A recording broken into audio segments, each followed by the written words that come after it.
Ladies and gentlemen, welcome to the Ladue Alumni League Sports Talk, and here's your host, Colton Boehm, and co-host, Bobby Sutherland. Welcome back to the Thunderdome. I am your host, Colton Boehm, joined by co-host / producer, Bobby Sutherland, coming to you hot with the fourth episode of the Ladue Alumni League Sports Talk show. Bob, we took a 2-week hiatus, but we are back better than ever, trying to bring you all the latest and greatest news coming out of the LAL. Colt, what happened to the Louisville flag, buddy? I gotta know. I mean, I think you can figure it out for yourself. Man, some mess going on in the NCAA right now. Jeez. It is, and I actually had a Rick Pitino signed basketball up here too last time, and that is gone. That has probably devalued quite a lot. Or maybe it's gone up. Who knows? Hey, you might be right. But yeah, So Colt, this year I went 3-0. I know I'm 3-1 now, and your record's I believe 1-3. So correct. I'm mirroring your record. Yep. But I will say that 2 years ago I went 3-0, and I got one more win like the 12th week of the season. So. So we're expecting a losing streak out of you now. I freaking hope not. This is my year, baby. This is your year, but that tells me that your team didn't have a lot of depth, or you didn't pick up a lot of people. So make sure you got $100, spend it wisely, spend it now. Well, later. The other thing too is that like this week is when buys walk in, buys start happening. So I wonder if maybe that year I just kind of forgot about buys and didn't change my lineup because I just changed it right before the Thursday night game. But we'll see. Are you getting thirsty over there, Colt? I am. Let's move on to what's on tap. Let's go drink some beer. We are staying local as we do most of the time. We are going to our local Maplewood Brewery, the Schlafly Farmhouse IPA. Can you see that, Bob? Yeah. All right, cool. So this is 7.2 alcohol by volume. On Beer Advocate, it has a 3.8 stars out of 5, so not bad. It's a classic saison yeast combined with bold American hops, which make a earthy, complex flavor. Pairs well with salty and fried food like cheese curds and cheese sticks. Also pairs well with Indian and Mexican food with a lot of spices. So not for the faint-hearted at 7.2 ABV, but definitely a earthy, deep taste if you're into that type of stuff, Bob. Would you classify this as like an October type beer? No, not so much. I think this was a special release over the summer. Maybe a little bit more refreshing than a darker style beer like Oktoberfest type beer. Gotcha. But yeah, go out and get yourself some. I don't know if they still sell them. What's a run for a 6-pack, you think? Too much. I mean, that's the thing. 6-packs are good craft beers. I like my Millers. Prices. They're cheap. Hey, we might have to start using Miller and Bud Light every other week or something. But yeah, this will probably run you $10, honestly. So not bad. Not too bad. Not too bad. But let's move on, Bob. Let's move into who's hot, who's not. Now, who's hot, who not? Tell me who rock, who sell out in the store. Oh man, who's hot? We have one of these who's hot coming in later on our guest segment, but one is John Sutherland, Team Sackmasters, and the other is Peter Shirk, the underdogs, both leading the way with a 4-0 record. Man, I was so close to 4-0. Jeff got me. The guy that's got he's like 2-2 also, I think. He's 2-2. So props to both their teams. 4 wins already puts you in pretty good position to get into those playoffs. Also hot is one guy we both witnessed, Todd Gurley, who has 109 points all year, which is second most in our league in terms of fantasy points, only behind Kareem Hunt with 111 points. Jeez. Getting it done for Peter Shirk, a big reason why Peter's 4-0. Also, rookie quarterback Deshaun Watson for the Houston Texans has put up 56 points the last 2 weeks for Jimmy, which I know, Bob, you like this week in his matchup. And Le'Veon Bell is starting to come on, has put up 50 points in the last 2 weeks after only putting up 17 in the first 2 weeks. So I think Le'Veon went second in our league. So nice to see the the guy who got drafted second, start to put up some points. Also drafted in the first round is Ezekiel Elliott, who's put up 45 the last 2 games. Still playing, by the way. Still playing, so we will definitely monitor his situation. I'm not really much to monitor at this point, but he only put up 20 points the first 2 weeks, averaging 10 points those first 2 weeks. So nice to see him and the local product get some fantasy value there. Also moving on to Spector's team is Tom Brady, who put up a doozy with 40 points last week and 20 points, or 40 points 2 weeks ago and 20 points last week, combining for 60 points in the last 2 weeks for Spector. So I know Dave and I were in trade talks, which fell through, but I was definitely eyeing Tom Brady. So who are you looking at trading for Tom Brady? I mean, I was willing to give him none of my good players. Probably why he got rejected. But yeah, let's look at who's not. This list is a little bit longer than our who's not or who's hot, but keep in mind a lot of keep in mind a lot of these are injury updates. So Matt Ryan is not hot, Bob. I know he's your guy. He's only had 26 points in the last 2 weeks. He's got a bye week this week, so he's got some time to heal. Yeah. Also with Atlanta, that whole offense has kind of been struggling, but Julio Jones has no touchdowns this year and only 39 points through 4 weeks for David Spector. So first round pick, not even averaging 10 points a week. LaShawn Shady McCoy has no rushing touchdowns and just 48 points through 4 weeks. And definitely want to see more out of him as the number 1 back. Amari Cooper, a very minute 23 points all season for Peter. This is a shame because Amari's a good receiver. What about our offers, Colt? Well, we only got one of them, luckily, and that is Teddy, new squad. Who dis? Not looking good for him this season. But losing 3 in a row is Jimmy, unfortunately. But he's got some talent on that team, so we'll see if he can turn it around. Also at 1 and 3 is Daniel Fredman, who's much overhyped man, who's sent me all these texts and Yahoo talked the big talk. But have you heard much back from him yet? Nope, I heard a shit after he realized I beat him last week.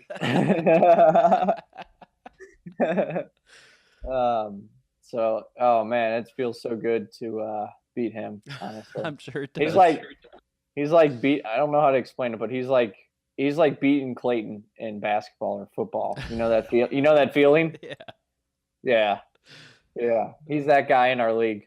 But moving on to more injuries is Dalvin Cook for the Minnesota Vikings towards ACL. He is done for. Julio Jones had a hip flexor injury that took him out of the game last week, but he has a bye week and he should be good to go come week 6. Derek Carr in Oakland is out anywhere from 2 to 6 weeks. Ty Montgomery left with a rib injury last week, but is doubtful for this coming week 5 matchup. But hopefully will be returning within the next couple of weeks. Michael Crabtree, who surprisingly sat last game out with a bruised lung, is questionable at best. We're going to have to keep an eye on him. We're not sure what's going to happen. Also, back up to Green Bay, Devontae Adams just entered concussion protocol and could return Sunday, but nothing is guaranteed with that concussion protocol, obviously. And last but not least, good news for Jeff. Andrew Luck has been his week-to-week status is he's at a week-to-week status. He started limited practice. Probably not going to start this week, but definitely moving quite along in the recovery pace and getting ready, hopefully, to start playing again. I have one thing to add to this segment here, and it's more of a what's not hot. Yeah. Yep. It's the whole debate with this kneeling thing. I'm sure you don't want to get into it, but man, it's not even the kneeling that bothers me. It's just all the drama surrounding it, like Facebook, social media. People are going nuts, and it's just crazy. Yeah, I was kind of that same way until it was yesterday maybe. I saw that Terrell Pryor, he was a receiver for the Redskins, and they played the Chiefs. So he apparently, when he was being heckled and he kept getting called the N-word. So, and then he Really? responded. He responded to the media. He said, "You see all these guys kneeling and doing whatever. That's the reason why. It's because people not necessarily are calling each other the N-word, but there's still people out there who don't get it." Yeah, you and know? like I said, I'm not against them kneeling. There's so much drama around the NFL right now. Like, I'm not a happy camper with the NFL, but man, there's just like they're not looking good right now. And the other thing I was gonna say is I saw the movie Concussion finally. Oh yeah, that's a good one. I was gonna get on Redbox, but I realized I don't have a freaking DVD player, so I got it through like Amazon Prime or something. And yeah, it's really good, but like, man, the NFL is hurting. And I just saw another article recently that says now they can test for CTE in living NFL players. So the NFL's got to be shaking in their boots a bit. Well, good. They should be. They need to be monitored because they've let a lot, go untold and untalked about. So, all right, moving on to our guest caller, Bob. We have a special one today. I think you're actually related to him. Yeah, that'd be Pops. I'm excited. That would be Pops. John, welcome. How's it going? It's going great. Thank you, Colton and Bobby, for inviting me on the Ladue League podcast this week. Absolutely. We're glad to have the Sack Masters on. Big 4-0. Big 4-0. 4-0. Yeah. I'm as surprised as anybody. Hey, I'm right there with you, but when in doubt, just let the computer do the work, right? That's right. That's right. So, John, we know you're a diehard Chiefs fan. You always been. What gave it away? It's a great question, but coincidentally, your 4-0 matches the Chiefs 4-0. So, just kind of, I think Bob and I were talking. We were just like, how can we incorporate the Chiefs here? And I think you're our perfect guest caller. So, what do you think about your Chiefs so far? Well, the reason I'm 4-0 is not the same reason that the Chiefs are won 10 games in a row. Yeah. I'm 4-0 because the people who have played against me for some reason or another didn't score a whole lot of points. So, like for points that my team has scored, I've scored 379, and that puts me right in the middle of the pack. But for players that played me, they've only scored 320, and that's the lowest in the league, and that's probably the main reason.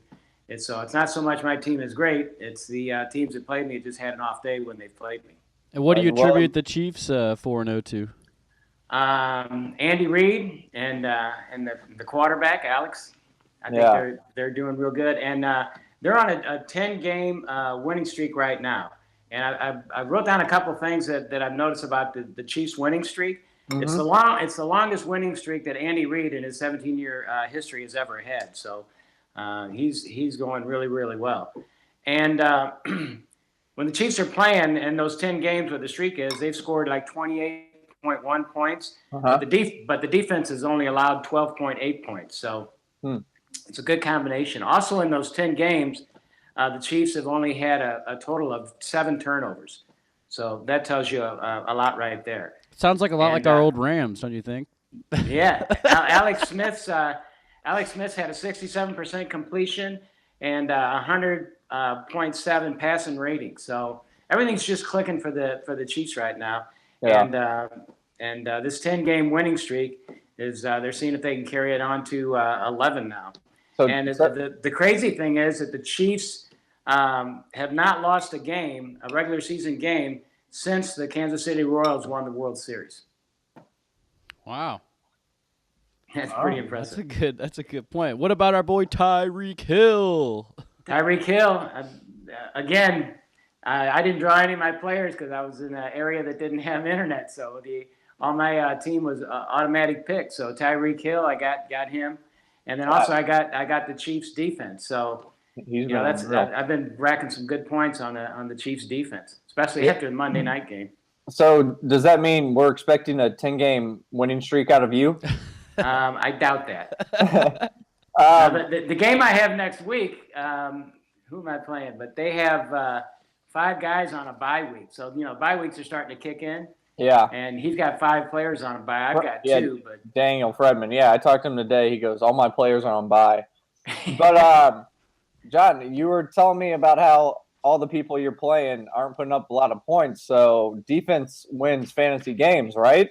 That's what they say. Um, That's what they say. Yeah, so no, the Chiefs are definitely clicking. I mean, we might as well pipe into it. We don't have to talk too much about it, but in my mind, the Rams are kind of clicking too. What do you think?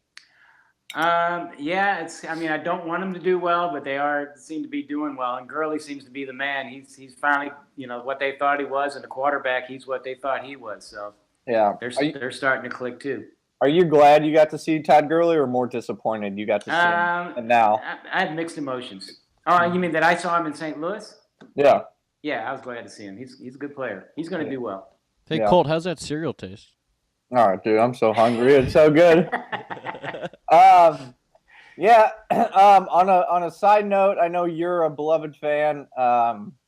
But what are your thoughts about Tom Petty passing away earlier this week? Oh, that hurt. It was kind of funny because CBS announced it prematurely, and so they had to withdraw it back. But yeah, Tom Petty, he was in my era. We played a lot of Tom Petty, Casey, and other stations I worked at. Did you ever see him?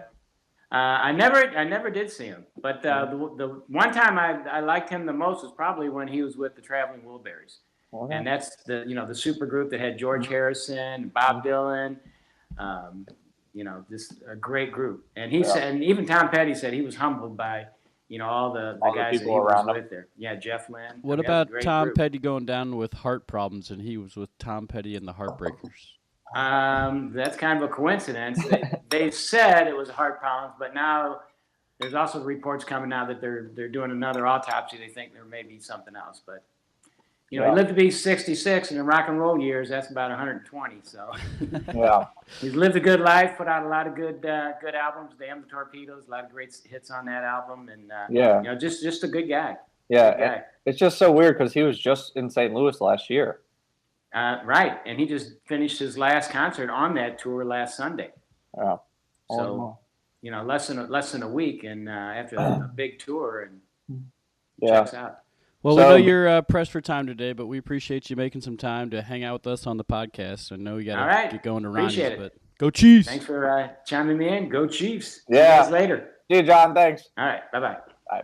Well, we're ready to sit in our thinking chair. Let's go. All right. Well, let's keep it positive. So let's go to that stat of the day. Oh man, okay. Which stat of the day am I reading? Okay, I'll read the first. Well, I'm going to the MLB just because it finished, and I am a big fan of Giancarlo Stanton. But he finished with 59 home runs. Beat Babe Ruth last week. Well, yes, but he was one home run shy of joining that 60 home run club, which does not have many people. It's Sosa, Bonds, McGuire, Maris, and Ruth. So I know his contract might not be renewed next year, so I will be on the Giancarlo to St. Louis bandwagon if you want to join. I like it. He's probably going to get paid way too much, but I think the Cardinals have been so skimsy about their money. We need a leader, man. We need a leader. Absolutely. And my other stat of the day goes to Daniel Fredman, who is 1-3 after a much hyped season. So, Fredman, you headline my stat of the day, by the way. Every time I'm going to get you in some fashion. So. Get used to it. I'll tell you. Speaking of stats of the day, I believe you just got schooled by the caller this week. Man, Pops came prepared. Yeah, I don't think we have to say I got schooled because I didn't do anything wrong. Yeah, but your dad slaughtered you with some stats. Your dad was definitely prepared. He apparently has the whole 10-year statistics of the Chiefs in his basement or somewhere. I think he's retired, Colton. I think that's where that came from. Yeah. My other stat of the day is probably 4 hours, which is the amount of time John spent researching his stat. So that's a good stat right there. Well, let's move on to our cold and bold predictions. So, Bob, update me on the scores real quick so I can update our chart. Let's break it down. Let me tell you, I have a total correct number of picks of 8, and Colton, you have a whopping 3. Okay, that is better than before. So, Bob, you are 8 for 12, and I am 3 for 12. So, I like my momentum, and I'm just gonna take that. You could and only like go your- up from where you were from a 0. So Yeah, and like your dad said, hey, defense wins games. So I'm gonna think defense in this round. all right, well, let's get it started. Of Um, course, we start this- with the commissioner, Colton of a 1-3 versus Jeff's 2-2. That's a 110 to a 98 projected points, 61% to Jeff's 39%. Colton, are you faithful in your team this week? He got me last week. Let me update this because I know Jeff just changed his lineup. I So hope they that's all have 110. changed. Yeah, I agree. So we might have to do some Live updating. So 55 to 45. So Jeff's still the underdog here. But let's just break this down real quick. So I'm going with my boy Jared Goff, who's had some pretty good games this season, Bob. Okay. Jeff's going with Andy Dalton. I think I got the favorable matchup there. Jeff's got T.Y. Hilton and Corey Kupp. He's got Andre Ellington and Carlos Hyde. His team's not going to cut it. The only good person he has is Travis Kelce. So I'm definitely taking my team. What about you? Wow, finally some confidence in your own team, Colton. I'm proud. Well, Jeff got me last week, and I think he's on a bit of a hot streak. And I like where my stats are against the commissioner right now, so I'm going to go against the commissioner. So much thought put into these. Yeah, that's why it's a bold prediction for me. And Yep. my bold, you're cold. Yep. All right, moving on to your Pops versus Fredman 4-0 against 1-3. Yeah, we got a 96 projected points to Daniel Fredman's 93% points. Yep, glad you 50 updated that. 53% to 47% for Fredman. Who you got? Whoa. Rivers versus A-Raj. Okay, well, Fredman still has a guy on bye. His receiving core is just awful. Oh, man. I think Fredman loses this easily. I'm going with the Tyreek Hill, Phillip Rivers, and Doug Ball.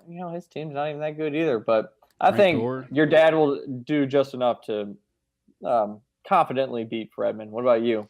I'm with you on that train. I don't want to see him go 5-0 to be completely honest, because I'm trying to stay up in the top 3. But I will also go with Pops. It's hard to take Fredman in this matchup. It is. Okay, let's go to Todd and Dan Becker. 45 points to 104. Sorry, Bob, I'm doing your job. Go ahead. It's all good. I'm trying to do these live as well. So we got 95 projected points of Todd to. Oh, name change, update, Murray in a hurry. Whoa! Has a 95. projected 105 points. He's got the 59% chance over Todd's 41%. Who do you got? Whoa, hold on. I'm going to have to look at this because it was like 110 to 95 Todd. Now it's like completely changed.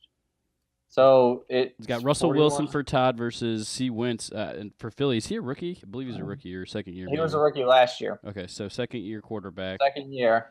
I am going to have to go with Dan Becker here. I think A.J. Green's been coming on strong. Brandon Cooks, he needs a rebound week. DeMarco Murray. Latavius Murray. That's a good pickup with Delvin Cook out. You know what? I'm going to have to go one way to Gronk here with Todd. Damn. I got the Gronk. I got Juwan Howard, who's been pretty consistent this year. Will Fuller looked real good with it in his first game back with Houston. So they got Deshaun throwing him the ball and Jordy Nelson, and Russell's been real hot. Definitely got to go with Todd here. Sorry, Becker. Well, I hate to hear you say that because I actually put some thought into this one. Todd's got more points for his running backs in the verses, and his quarterback's got way more experience than the sophomore. So I am going with Todd as well. Moving on to my favorite matchup, the Turd Burglars versus New Squad Who Dis. That's Ted. Is this going to be we got to make this our matchup of the week. The Ofer versus the 4-0. Yeah. I like it. All right, we got the Turd Burglars have been updated to 100 points projected to Ted's 101.36. That's a 49% for myself and a 51 to 0-4 Ted. Yeah, that's definitely our matchup of the week. Who you got? Oh man, DeAndre Hopkins has been looking pretty good for Houston. Man, I'll tell you what, Eli had a hell of a week last week. Oh, it's about time. He had 27. He put up 51 the past 2 weeks. That's pretty good. I didn't have him starting, but I got him starting this week. Yeah, Bob, I'm probably going to take you on this one. Leonard Fournette's been one of the more consistent running backs. He's had double digits fantasy points every week. Kind of disappointed in McCaffrey. Only one double-digit game. But I know you're not a fan of my two Miami receivers either. I'm not, but Devontae Parker was definitely a good pick. He's put up 10, 17, and 9 points. Jarvis Landry's been more of a disappointment, but I did pick up Oakland on the waiver wires as well. Oh boy, watch out! They've put up 2 points, 9 points, 5 points, and 5 points. Hey, I had to get something. So Atlanta's on a bye. I'm taking your team. What are you? Yep, taking? I'm same boat. I'm not going to go against myself ever, probably. So that's my cold pick. That's terrible. All right, but we got 2 more matchups. We got 2 more. We got let's see. We got Spectre versus Jared. This would be. We're still curious, Jared. What is touchdown there? What is it? But touchdown. What's that? Anytime he wants to text us or call us and explain it, please let us know. Yes. Heck, you can even email us. Yeah, write a snail mail if you need to. Yeah. All right, so Ralph Mick has a projected 95 points to touchdown. There's 110 points. This is Tom Brady versus Jay Winston. 36% for Ralph Mick to Jared's 64%. Yeah, definitely going with Jared here by a landslide, I think. Stephon Diggs has been putting up really good numbers, only had 1 bad week. I don't know about Kelvin Benjamin, but between Le'Veon Bell and Todd Gurley, I think it's going to be over for Jared. Game over for Jared. And Jared doesn't have a kicker in yet. So, Jared, hopefully you listen to this and replace your kicker. Bob, who are you taking? Yeah, no, I totally agree. I think he's going to hurt when Tampa go. Oh, they already took their bye because of that. That's the week 1, yeah. Yeah, that's right. But, yeah, I got Jared listed down too. So, our final matchup, we have Peter versus Jimmy. That is underdogs, undefeated at 4-0 to Jimmy's 1-3. Underdogs are projected at a 113 to I Just Want Skittles 104. That's a 58% for the undefeated underdogs to Jimmy's 42%. Matt Stafford, D. I'll Watson. let you go first on this one. All right. I got to see Pete take the first loss. Jimmy has got to turn the stuff around. The projected points are close. The percentages are close. I'm leaning on Jimmy for this win, buddy. You got to get this. Yeah, Jimmy's definitely got some good players. Deshaun Watson's coming on strong. Same with Elliott. But honestly, his team outside of them is not very impressive. Bryant, Fitzgerald, Shepard haven't been doing too much, and same with Lynch. He's only projected 7.5. I mean, Kareem Hunt, Chris Hogan, who's really been Tom Brady's number 1 target, Antonio Brown and Matt Stafford. I think Pete's going to remain undefeated here. Ooh, strong pick. All right, well, there's only 2 different picks this week. Yep, that's all right. So. That's two I will gain back. All right, what you got going around town, Colt? Hold on, I'm not there yet. I got to write it in. Peter, and you got Jimmy. Before we get into that, can you explain I Just Want Skittles? Is that just supposed to be funny? I don't know. I didn't ask him, but I think I forget what his other team name was, but I'm not sure. We'll have to find that one out. Okay. All right, so Bob, let's talk about what's going on around town in St. Louis. We got the Zootoberfest over at the St. Louis Zoo, which is basically a German-style celebration, free to get in. They will definitely have a beer garden with some local breweries and local taps flowing. Also, if you're a big South St. Louis guy, you can head down to the Grove Fest, where there's plenty of local breweries and eateries and festivities going on there. So that's it. Get outside, be active. Well, Colt, it was a wrap on the card season this year. What'd you think? It is what it is. I will say that the ending was very picturesque, if you will. We had that home run against the wall, and they caught it against us, and it was like, oh, that's our season in a wrap right there. Just almost enough. Yeah, I'm not even thinking Cardinals right now. The Blues played last night, first game of the season. Victory. Great game. So I'm just riding the Blues train as long as I can. We got a lot of injuries to fight over there as well, but let's go Blues. Yeah, let's go Blues. Well, Bob, it's been a fun week. Glad we're back at it. And if we don't see you all, good afternoon, good evening, and good night. Deuces.